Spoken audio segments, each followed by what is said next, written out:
ओम यथग्निर्दाहिका शक्तिः रामकृष्णे स्थिता हिया সর্ববিদ্যা স্বরূপাং তাং শারদাং প্রণমাম্যহম। রামেশ্বরের কথা ও স্বামী রামকৃষ্ণানন্দ। রামেশ্বরের কথা ওঠায় কেদারবাবুর জিজ্ঞাসার উত্তরে মা বলিলেন, আমার কাছে দুখানি রামেশ্বরের ফটো আছে, যাবার সময় নিয়ে যেও, ভালো করে বাঁধিয়ে নিয়ে সেখানে পুজো করবে। কেদারবাবু বলিলেন, আপনি তো ঠাকুরকে বসিয়ে এসেছেন, আর তাকেই সর্বদেবদেবী জ্ঞানে পুজো করতে বলেছেন, আবার এই সব ঠাকুর দিচ্ছেন, কত ঠাকুরের পুজো করব, আমরা আর অন্য ঠাকুরের পুজো করতে পারবো না।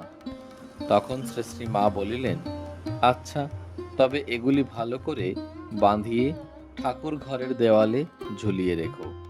বলা বাহুল্য, ওই ফটো দুইখানি বহুদিন পর্যন্ত কোয়ালপাড়া আশ্রমে ঠাকুর ঘরে বেদির দুই দিকে ঝুলানো ছিল।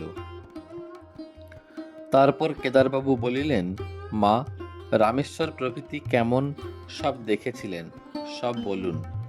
আপনার কাছে ওই সকল কিছুই শোনা হয় নাই।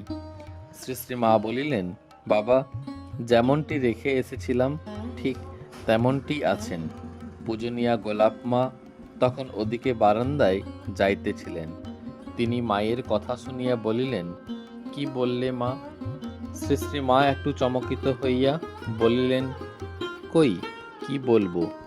বলছি এই, তোমাদের কাছে যেমন শুনেছিলুম তেমনটি দেখে বড় আনন্দ হয়েছিল। তখন গোলাপ মা একটু হাসিয়া বলিলেন, তা না মা, আমি সব শুনেছি, এখন আর কথা ফেরালে কি হবে? কেমন গো কেদার? গোলাপ মা ওই কথা বলিতে বলিতে সেখান হইতে চলিয়া গেলেন এবং পূজনীয়া যোগেন মাকে সব বলিতে লাগিলেন। তারপর শ্রী মা বলিলেন, আহা, শশী আমাকে সোনার 108টি বেলপাতা দিয়ে রামেশ্বরের পুজো করালো। আমি এসেছি শুনে রামনাদের রাজা তার দেওয়ানকে হুকুম দিলেন মন্দিরের রত্নাগার খুলে আমাকে দেখাতে, আর আমি যদি কোনো জিনিস পছন্দ করি তখনই যেন তা আমাকে উপহার দেওয়া হয়। আমি আর কি বলবো? কিছু ঠিক করতে না পেরে বললাম, আমার আর কি প্রয়োজন বাবা? আমাদের যা কিছু দরকার সব শশী ব্যবস্থা করছে। আবার তারা ক্ষুণ্ণ হবেন ভেবে বললাম, আচ্ছা, রাধুর যদি কিছু দরকার হয় নেবে ক্ষণ। তারপর ওইসব মণি জহরতের ঘরে ঢুকে রাধুকে বললাম, দেখ, তোর যদি কিছু দরকার হয় নিতে পারিস।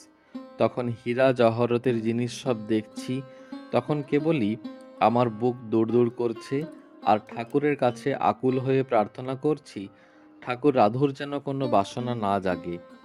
তা রাধু বললে, ও আবার কি লুবো, ওসব আমার চাইনি। আমার লেখবার পেন্সিলটা হারিয়ে ফেলেছি, একটা পেন্সিল কিনে দাও। আমি একথা শুনে হাঁপ ছেড়ে বাঁচলুম। বাইরে এসে রাস্তার দোকান থেকে 2 পয়সার একটা পেন্সিল কিনে দিলুম। এই সব কথাবার্তার পর শ্রী মা ঠাকুরকে ভোগ দিতে উঠিয়া গেলেন।